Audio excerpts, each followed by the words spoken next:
그래도 주님께서 우리에게 좋은 계획을 가지시고 우리를 축복하심을 믿습니다. 오늘 우리들이 함께 합독한 이 말씀을 근거로 해서 주님이 말씀하신 것처럼 우리는 누구며 무엇을 위해 사는가, 아주 어떻게 보면 우리들이 이 땅에 살아가면서 아주 본질적인 질문이 아닐까 하는 이런 생각이 듭니다. 육하 원칙이라고 하는 것이 있죠. 그래서 누가 언제 어디서 무엇을 어떻게 왜라고 하는 육하 원칙이라고 하는 부분이 있는데, 이 부분을 잘 적용을 하면 우리들이 어떤 사건이 벌어졌을 때 그 사건의 추이를 우리는 보다 정확하고 자세하게 알아듣고 이해할 수 있게 된다는 거예요. 그 육하 원칙의 그 어떤 부분도 변화가 되어지면 그 사건의 보도의 하나의 신빙성을 우리는 가질 수는 없게 되는 것이죠. 우리들이 하나님의 말씀을 이해하고 깨닫는 데 있어서도 이와 같은 육하 원칙이 잘 적용이 되어질 때 우리의 신앙이 성장할 수 있다라고 하는 것을 믿으시면 아멘하시기 바랍니다. 오늘 특별히 우리가 이 본문 말씀은 육하 원칙 중에 두 가지를 우리들에게 강조하고 있어요. 우리는 누구인가? 라고 하는 후라고 하는 질문이고, 그리고 우리는 무엇을 하며 사는가? 라고 하는 what이라고 하는 그와 같은 무엇이라고 하는 그 부분을 초점 맞추고 있다라는 것입니다.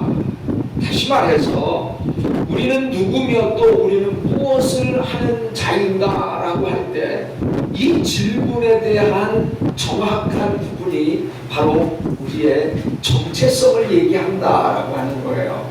우리의 정체성, 우리의 아이덴티티는 과연 어떤 자이고 또 무엇을 하는 자인가? 이것을 말할 때 아이덴티티, 정체성이라고 이렇게 부르지 않습니까?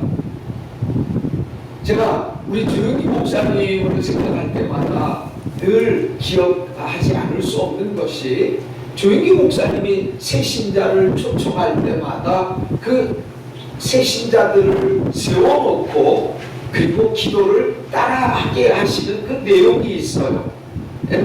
저는 죄인입니다. 어디로부터 와서 무엇 때문에 살며 어디로 가는지 알지 못하고 방황하며 살았습니다. 이런 기도를 언제나 해요. 이것은 우리의 과거의 옛 모습이 정체성을 잃어버린 존재와도 다를 바가 없었다. 이것을 가르쳐 주는 거예요.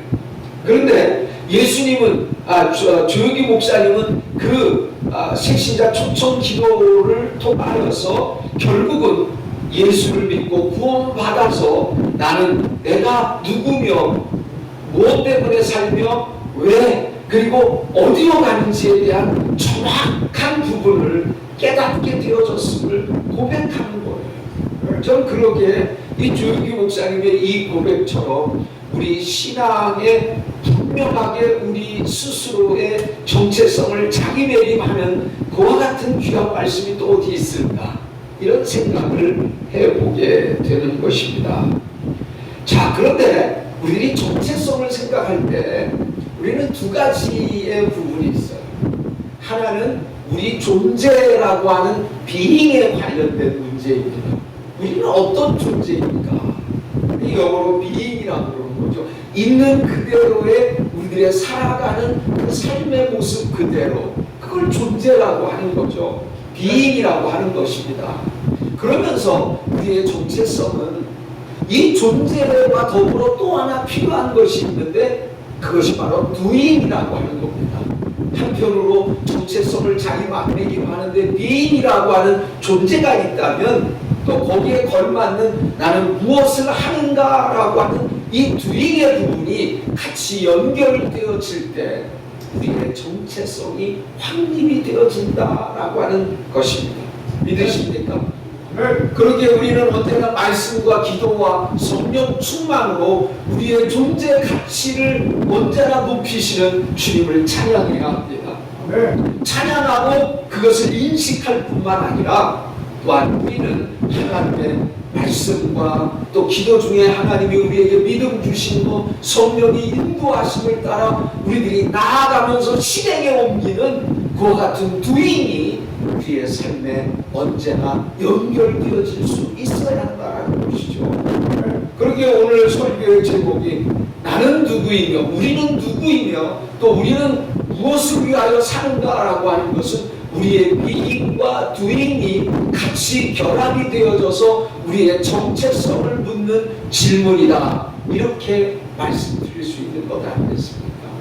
오늘 우리가 세상을 한번 돌아보면 우리의 정체성을 잃어버릴 만한 그러한 분위기가 세상 도처에 깔려있는 것을 우리들이 접하고 있지 않습니까? 우리들이 흔들리는 믿음을 우리들이 온전히 갖기 위한 하나의 기반, 기초가 되어지는 게 우리의 정체성이에요.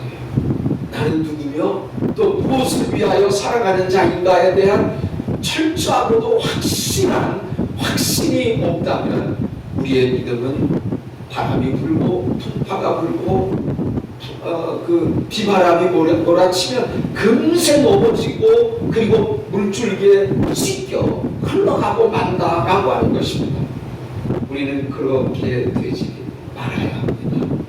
저는 그래서 오늘 본문의 말씀을 두 가지 질문으로 요약을 해서 우리들이 말씀의 은혜를 나누고자 하는데 그 첫 번째는 우리는 누구인가? Who are we? 라고 하는 그 같은 질문에 우리는 답할 수 있어야 한다는 것이죠. 그런데 오늘 이 베드로 사도는 그 답에 대한 것을 우리들에게 자세하게 설명해 주고 있습니다. 우리의 존재는 어떤 것인가를 너무나도 정확하게 분명하게 확실하게 일깨워 주고 있다라고 하는 것입니다. 그 첫 번째가 바로 우리는 바로 주님에 의하여 택하신 족속이다라는 거예요.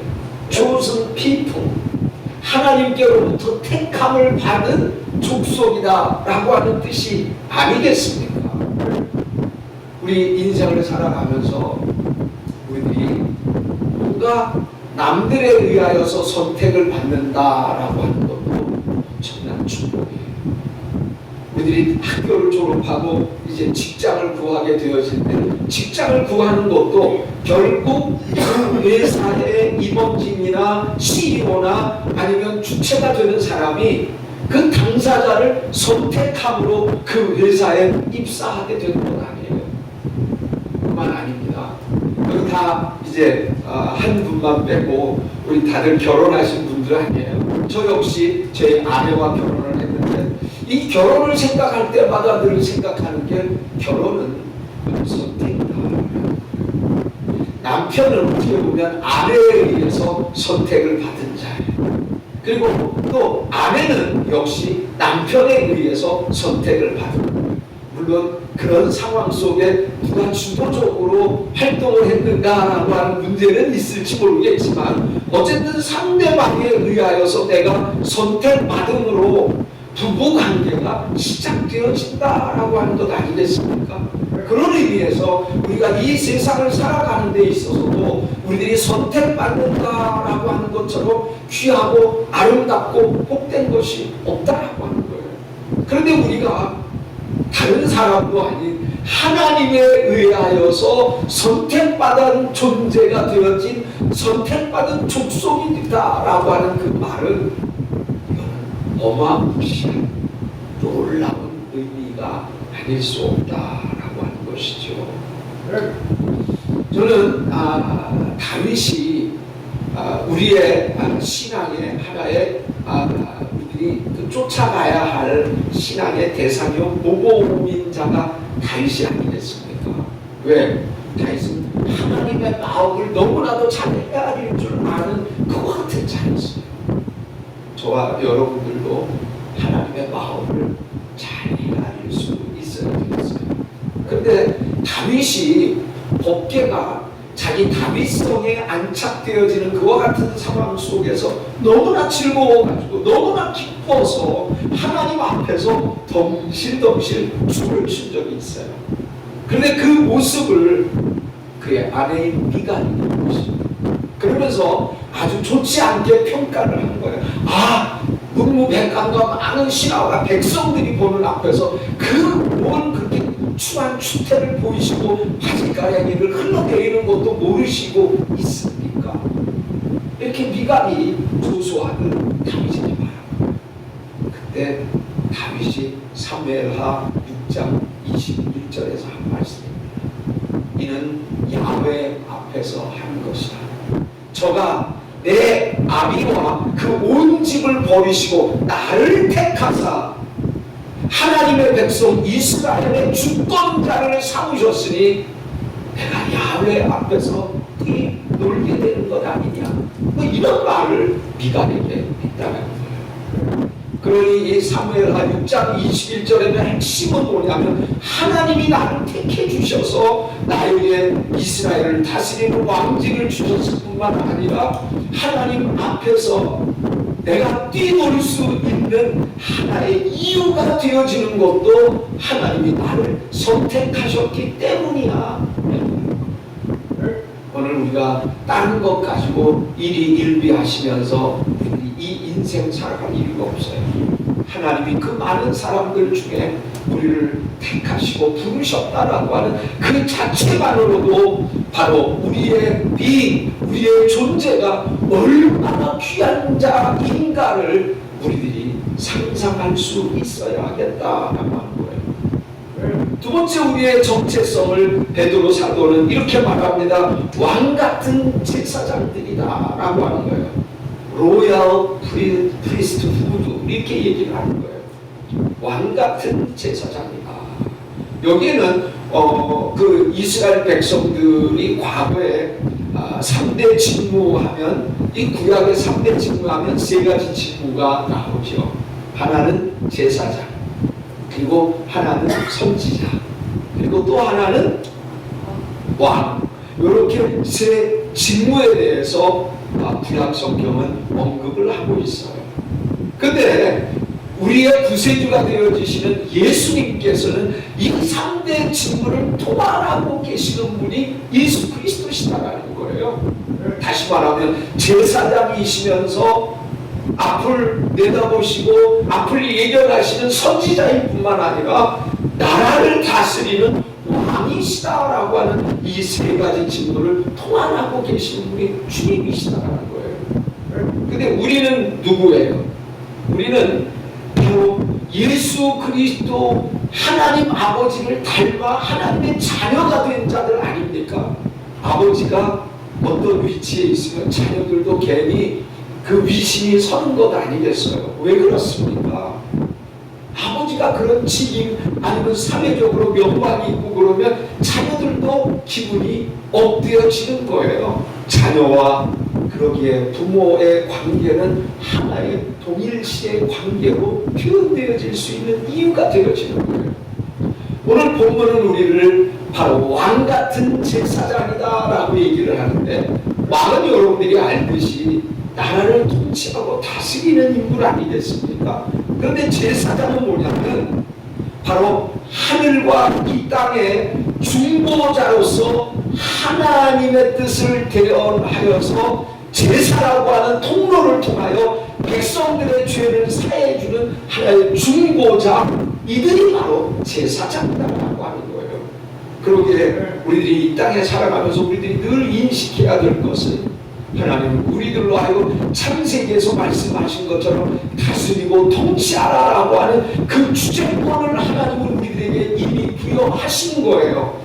그렇다면 우리는 이 땅에서 하나님의 은혜를 이 땅 사람들에게 중보하면서 복을 빌 수 있는 그와 같은 위치에 제사장 된 자가 바로 저와 여러분들이라는 거예요. 마틴 루터가 종교 개혁을 하면서 아주 획기적인 하나의 대전환의 역사를 일으킨 것이 하나가 있어요. 그 당시만 하더라도 사제하면은 주의 종으로서 예배 드리는 그 모든 직임을 감당하는 사람들을 가리켜 사제라고만 했고 사제만이 그 일을 할 수 있었던 거예요. 그런데 마틴 루터는 모든 하나님의 백성들은 다 모두가 빠짐없이 제사장들이다 라고 하는 만인 제사장주의를 선포했다고 합니다. 그 시대 사람들에게만 해당되었을까요? 아니에요. 바로 마틴 루터의 종교개혁은 오늘에 이르기까지 연결되어지면서 그렇습니다. 우리는 왕같은 하나님의 제사장으로서 직임을 감당하면서 살아가야 할 사람인 것을 우리들에게 인식시켜주고 있는 거예요. 믿으십니까? 네. 오늘 우리는 왕같은 제사장의 위치에 놓여져 있다라고 하는 이 엄청난 우리들의 존재의 의미를 우리는 다시 한번 기억해야 하겠다라고 하는 것입니다. 네. 뿐만 아니라 세 번째, 베드로는 우리를 가리켜 어떤 존재라고 말을 합니까? 거룩한 나라다. Holy Nation 이렇게 말하고 있는 거예요. 여기에서 세상과 구별되어 거룩한 삶을 살아가는 공동체, 이것을 뜻하는 것이 바로 거룩한 나라라고 의미하는 말씀입니다. 이 거룩이라고 하는 말은 히브리어로는 카도시, 그리고 헬라어로는 하기오스라고 부르는데 이 말의 본래적인 의미는 무엇이냐 하면은 구별된다라고 하는 거예요. 구별되어진다라고 하는 거예요. 무엇과 구별이 되어지느냐? 세상에 속된 것과는 구별이 되어지는 삶. 이것을 가리켜서 거룩이다. 오늘 우리가 이 세상에 섞여 사는 것 같지만 우리 세상 사람들과 같이 있을 때 하나님 보시기에는 그것이 너무나 구별이 되어질 수 있다는 거예요.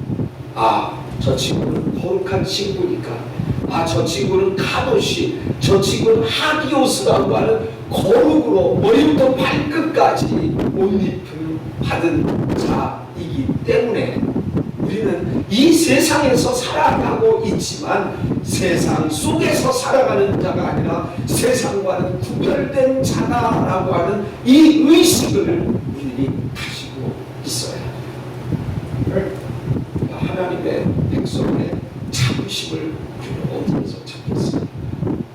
우리의 명예, 우리의 권세, 우리의 부, 돈, 이런 건 오래 가지 않아요. 그것이 우리를 구별되어지게 만들지 않습니다. 특별히 하나님 앞에서. 하나님 앞에서 우리를 구별짓는 것은 다른 요건이 아니라 우리가 거룩하냐 그렇지 않으냐가 우리를 이 세상에서 구별된 존재로 만들어 주신다는 거예요. 그런데 우리 그리스도인들에게 있어서 가장 중요한 자산은 눈에 보이는 물질적인 것이다. 거룩한 자산은 다름이 아니라 거룩으로부터 오는 자산이어요. 그러나 이 세상 사람들은 한번 권력에 취해보고 명예에 취해보고 돈에 붙잡힌 바 되어져 버리면 거기에서 헤어날 바를 모르는 거예요. 때로는 우리에게 왜 하나님은 우리들에게 명예도 안 주시고 권세도 안 주시고 돈도 안 주실까 이런 생각을 해요. 근데 안 주시는 게 아니에요. 적당히 우리들의 형편에 맞게 허락하시는 거예요. 우리의 분수에 넘어가게 되어질 경우 하나님은 우리를 망치실 수 있다는 것을 그 누구보다도 잘 알고 계시기 때문에 그렇습니다. 그래서 우리는 이 거룩이라는 것은 아침에 일어나서 거룩한 삶이 시작되어 우리가 불을 끄고 잠자리에 잠을 청한 그 시간까지 우리는 이 거룩이라고 하는 우리의 삶의 이미지를 멈춰서는 안 된다라는 것이죠. 네 번째는 마지막은 무엇입니까? 그의 소유된 백성이다라고 그렇게 말씀하고 있어요. A people belonging to God. 하나님께 소유물이다라고 하는 그런 뜻이에요. 이 말씀은 우리의 삶이라고 하는 것은 주 예수 그리스도의 그 보혈의 피공로로 의하여서 우리의 죄를 다 씻어버리고 우리를 주님이 사셨다라고 하는 것 아니겠습니까? 주님이 우리를 그렇게 몸값을 지불하시고 우리를 사셨다라고 하면 그 사신 결과는 뭐예요? 그 산 사람에 속하게 되어지는 것이 당연한 것 아니겠습니까? 우리가 바로 그런 존재라는 거예요. 주님이 값지고 우리를 사셔서 당신의 소유물로 삼으셨다라고 하는 거예요. 그런데 우리는 다른 존재라는 당신의 소유물, 당신의 소유물입니다. 이런 고백이 되었습니다. 우리의 소유되어졌다라기보다도 우리의 통제 안에 있는 가족들, 그래서 내 아내와 내 자녀들, 이에 대한 남다른 의식과 그리고 특별한 관심이 있게 되어지는 게 정상적인 가장의 원리요 원칙 아니겠어요? 저도 마찬가지예요. 나에게 특별히 권한이 부여되어져서 내가 관여해야 할 대상자들에게는 관심을 쏟을 수밖에 없는 것 아니겠어요? 그게 바로 belonging이라고 하는 그 소유된다라고 하는 그 베드로 사도의 표현에 그대로 담겨져 있는 말씀이다라고 하는 거예요. 마리아는 처녀의 몸이었었어요. 그런데 그 기쁜 소식을 전하는 가브리엘 천사가 그 마리아에게 와서 뭐라고 합니까? 예수를 잉태할 것이니. 이런 말이에요. 이게 어떻게 보면 영적으로 너무나도 귀하고 복된 것이지만 그 시대 그 상황 속에 처해 있던 마리아의 위치에서 그 말을 들었을 때는 천천명령과 같은 말씀이 있어요. 왜? 처녀가 남자를 아직까지 관계하지 않았던 처녀가 아기를 배웠다라고 하는 것은 이것은 돌에 맞아서 죽어도 아무 말을 할 수 없는 시대가 바로 그 시대였기 때문에 그렇습니다. 근데 마리아의 고백이 놀랍지 않습니까? 누가복음 1장 38절에 보니까 마리아가 가로되 주의 계집종이오니 뭐라고요? 주의 계집종이오니 말씀대로 내게 이루어지이다.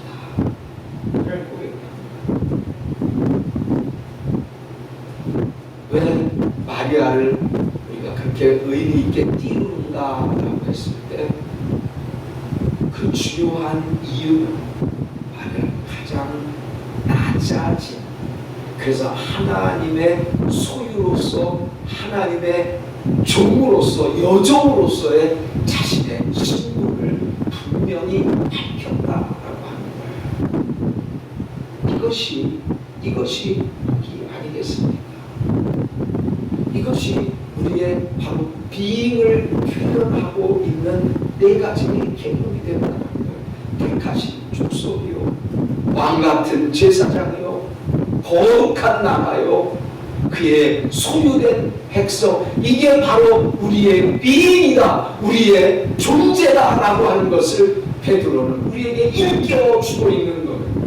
때문에 우리는 이 세상에 살면서 우리의 존재가 남에 의하여서 흔들거릴지라도 이 말씀 위에 굳건히 서서 우리는 든든히 이 세상을 바라보고 믿음으로 나아가야 합니다. 오늘 저와 여러분들 모두에게 이 존재적인 은혜를 우리에게 베푸신 그 하나님을 찬양하는 저와 여러분들이 되시기를 주님의 이름으로 축원합니다.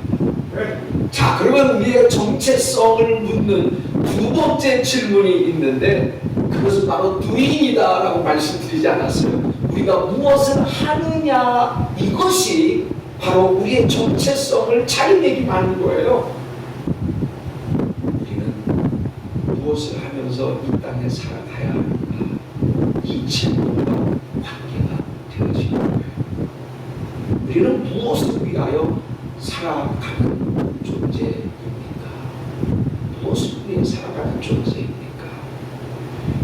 우리를 좀 전에 말씀하신 그 네 가지의 존재자의 위치로 세우신 그 분을 위하여서 우리가 할 수 있는 일이란 어떤 것입니까?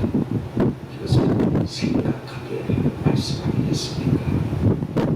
오늘 본문 말씀 9절 하반절에 보니까 이는 너희를 불러내어 그의 기이한 빛에 들어가게 하신 그분의 아름다운 덕을 선포하게 하려 합니다. 이렇게 말씀하고 있습니다. 두인에 관련되어진 거예요. 주님의 아름다운 덕을 선포하는 것. 이게 바로 두인이고 이게 바로 우리의 정체성에 아주 중요한 부분이 되어진다라고 하는 것 아니겠습니까?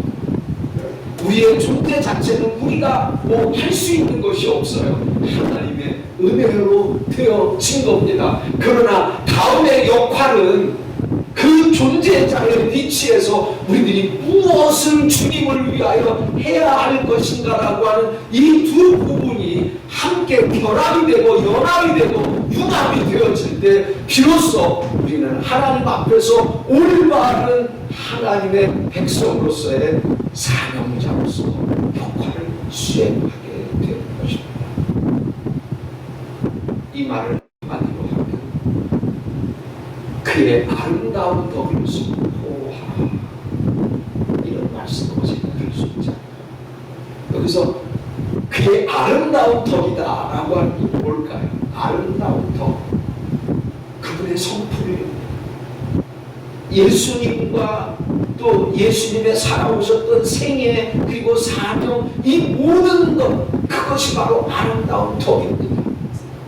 그것을 한마디로 우리는 뭐라고 얘기하느냐, 바로 복된 소식, 복음이다.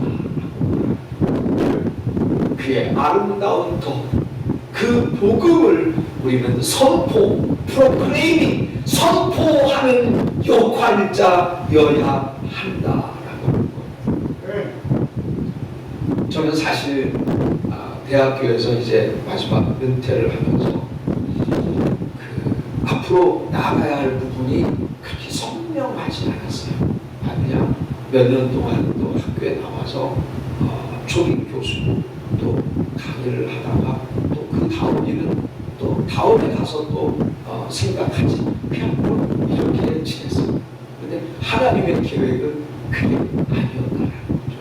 여러분들 이미 알다시피 하나님께서 저로 하여금 중국의 땅을 밟게 하셔서 바로 중국 땅에서 순회 선교사라고 하는 그 사명을 받게 하셨어요.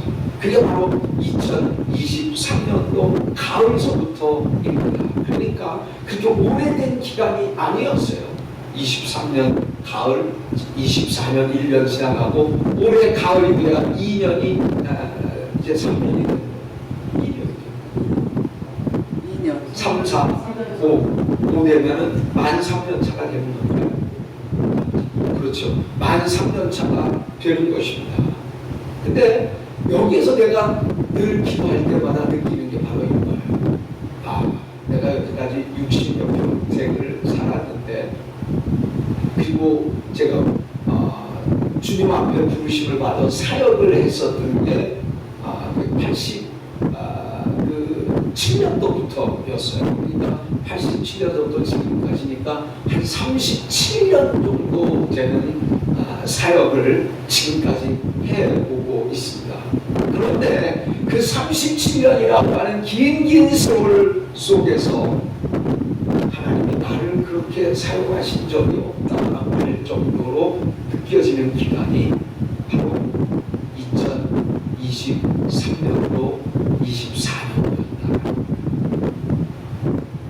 또 짧은 2년 남짓한 그 기간 동안에 하나님은 제가 못 가봤던 중국을 가게 하셨고, 태국을 가게 하셨고, 베트남을 가게 하셨고, 그리고 카자흐스탄의 알마티를 가게 하셨고, 또 칭켄트를 가게 하시고, 또 체코의 프라하를 가게 하셨고, 20여 년 동안 안 가봤던 제 학위를 받았던 영국 땅을 거의 20여 년 만에 또 밟게 하시고, 우리가 내려놓고 하나님의 우리를 부신 그 존재의 역할에 충실할 때 하나님은 우리로 상상하지 못하는 일들을 버리신다. 그뿐만이 아니에요. 순회 선교라고 하는 것은 바로 자신이 셀프 서포트 하면서 사역을 감당하는 거예요. 어느 기관에 소속되어 있거나 교회에 소속된 게 아니에요.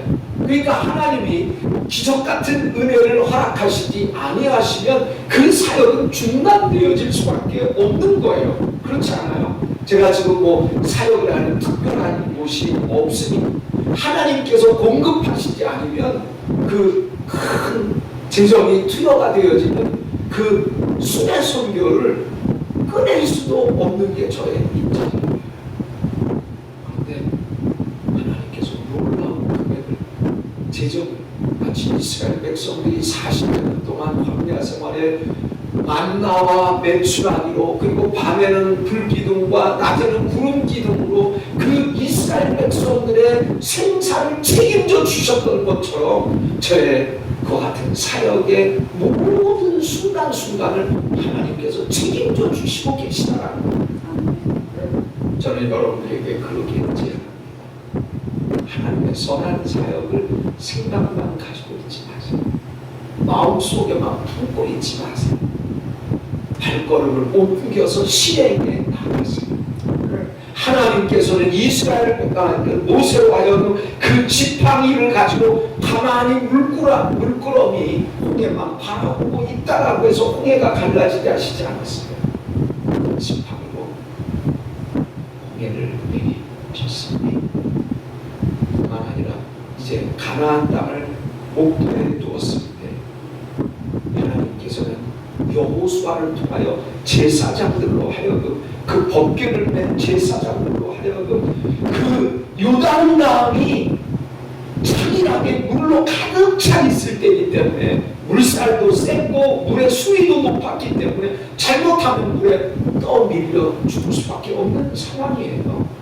그런데 그 상황에 손, 발을 쓸 수가 없어요. 왜? 법궤를 맨 제사장들로 하여금 제일 먼저 그 요단 강물에 투하하라고 말씀하시고 생각만 했다면 이스라엘 백성들은 요단강 못 건넜어요. 그런데 믿음으로 죽으면 죽으리라 하고 그들은 법궤를 지고 요단강 한 발 두 발짝 내디딘 것. 그때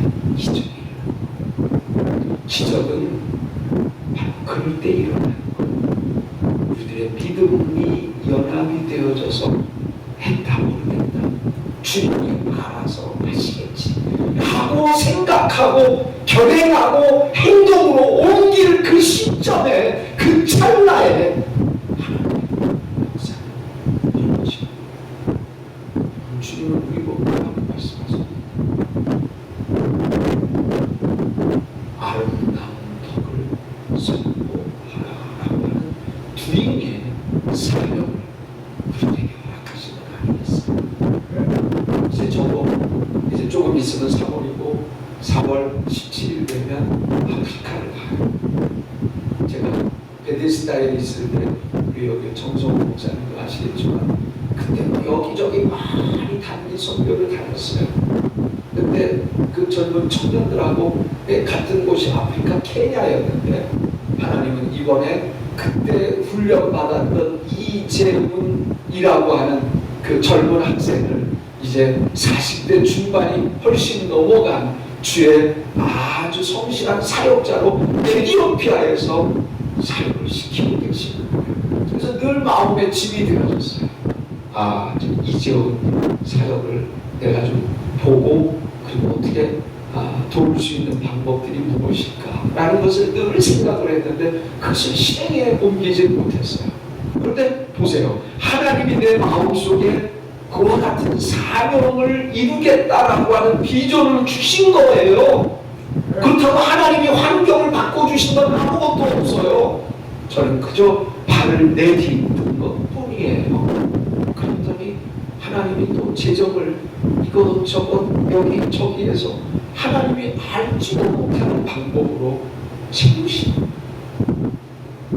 그렇게 오늘 요즘 노년의 삶에 하루하루가 기쁨과 즐거움입니다. 어떤 의미에서 하나님이 또 어떤 역사를 이루실까? 하나님이 또 어떤 일을 이 부족한 종을 통하여 나타내실까? 이런 기대감으로 내 마음이 언제나 흥분되어 있는 거예요. 오늘 이와 같은 은혜가 우리 모두에게 주어질 줄로 믿습니다. 예수님은 마태복음 28장 18절에서부터 20절에 있는 말씀을 통하여 우리들에게 위임명령 또는 지상명령이라고 하는 말씀을 주시지 않았습니까? 예수께서 나와 일러 가라사대 하늘과 땅의 모든 권세를 내게 주었으니 그러므로 너희는 가서 모든 족속으로 제자를 삼아 아버지와 아들과 성령의 이름으로 세례를 주고 내가 너희에게 분부한 모든 것을 가르쳐 지키게 하라 볼지어다 내가 끝날까지 너희와 함께 하리라. 하나님이 우리와 함께 동행하시는 가장 확실한 방법이 뭐라고요? 주님의 이 명령을 수행하는 본문 말씀으로 하시면 바로 주님의 아름다운 덕을 선포하는. 그러면 그것을 계획하고 실행할 때까지가 문제지 그 다음부터는 하나님이 알아서 다 하시는. 우리가 염려하고 걱정하고 두려워할 것이 아무것도 없어요. 그게 바로 하나님이 택하셨고